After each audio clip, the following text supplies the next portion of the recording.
गांव में चारों तरफ होली की तैयारियां चल रही थीं। लोग अपने अपने घरों की सफाई कर रहे थे। बाजार गुलाल, मिठाई और पिचकारियों से सजा हुआ था। बच्चे गलियों में दौड़ते भागते होली के गीत गा रहे थे। लेकिन गांव के कोने में एक घर ऐसा भी था जहां न रंग थे न खुशियां। सावित्री अपने बेटे गोलू के साथ घर के कोने में बैठी थी। उसका पति केशव 4 साल पहले एक हादसे में गुजर गया था और तब से ही सावित्री ठाकुर भानु प्रताप के घर खाना बनाने का काम किया करती थी। माँ, इस बार हम होली मनाएंगे ना? मुझे भी रंग लगाना है और मिठाई खानी है। बेटा, होली तो सबके लिए होती है, लेकिन हमारे पास अभी पैसे नहीं है। अगर इस बार हम थोड़ी और मेहनत कर ले तो अगले साल धूमधाम से होली मनाएंगे। ठीक है, लेकिन माँ, पिछली बार भी आपने यही कहा था और उससे पहले भी। क्या गरीबों के लिए कोई त्योहार नहीं होता? सावित्री के पास इसका कोई जवाब नहीं था। उसने भारी मन से गोलू को स्कूल भेजा और खुद काम पर निकल गई। रास्ते में वो सोच रही थी कि मालकिन से कुछ पैसे मांगे ताकि गोलू के लिए पिचकारी खरीद सके। डरते डरते उसने ठकुराइन सुमित्रा से बात की। मालकिन, होली का त्योहार आ रहा है। गोलू रंग और पिचकारी की जिद कर रहा है। अगर आप कुछ पैसे दे देते तो मैं उसके लिए कुछ खरीद लेती। आप अगले महीने मेरी पगार से काट लेना। अच्छा, तो तुम्हें शर्म नहीं आती पैसे मांगने में? अभी 10 दिन पहले ही पैसे लिए थे और फिर आ गई। एक तो काम पर लेट आती हो और पैसे ऐसे मांगती हो जैसे कमा कर रखे हों। मालकिन, पैसे मांगने में शर्म कैसी? मैं तो अपने काम के ही पैसे मांग रही हूँ। बस होली है इसलिए बच्चे के लिए हाथ फैला रही हूँ। देख सावित्री, मुझे बहस नहीं करनी। पैसे समय पर ही मिलेंगे। काम करना है तो करो, वरना जा सकती हो। तुम्हारे जैसों की कमी नहीं है। इतने में ही ठाकुर भानु प्रताप वहां आ पहुंचे। किस बात की बहस चल रही है? देखो ना जी, एक तो काम पर लेट आती है और महीना पूरा होने से पहले ही पैसा मांगने लगती है। सावित्री, काम वाली होकर तुम मालकिन से जुबान लड़ाती हो? निकल जाओ मेरे घर से। आज के बाद यहाँ आने की जरूरत नहीं है। नहीं मालिक, ऐसा मत कहिए। होली का समय है, घर में चूल्हा नहीं जलेगा। उस बच्चे पर रहम करो जिसके पिता नहीं है। मुझे कुछ नहीं सुनना। चल निकल यहाँ से, नहीं तो धक्के मारकर निकलवाऊंगा। सावित्री रोती हुई वहां से निकल गई। वो इतनी परेशान थी, चलते चलते जंगल के रास्ते पर निकल गई और एक पेड़ के नीचे बैठकर रोने लगी। तभी वहां से एक महात्मा जी गुजरे। बेटी, तुम इस सुनसान जंगल में अकेले बैठकर क्यों रो रही हो? क्या बताऊं बाबा, किस्मत ही खराब है। जमींदार ने काम से निकाल दिया। अब समझ नहीं आ रहा कि होली कैसे मनेगी और घर कैसे चलेगा। उदास मत हो बेटी, अभी होली में 4 दिन है। तुम दूसरों के यहाँ गुलामी करने के बजाय अपना व्यापार क्यों नहीं शुरू करती? अभी होली है तो रंग और गुलाल बनाओ और बेचो।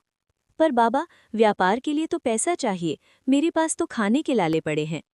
रिस्क तो हर कदम पर लेना पड़ता है बेटी। जो रिस्क लेता है वही आगे बढ़ता है। तुम देसी नुस्खों से रंग बनाओ। अगर व्यापार नहीं चला तो यहीं आकर मुझसे मिलना।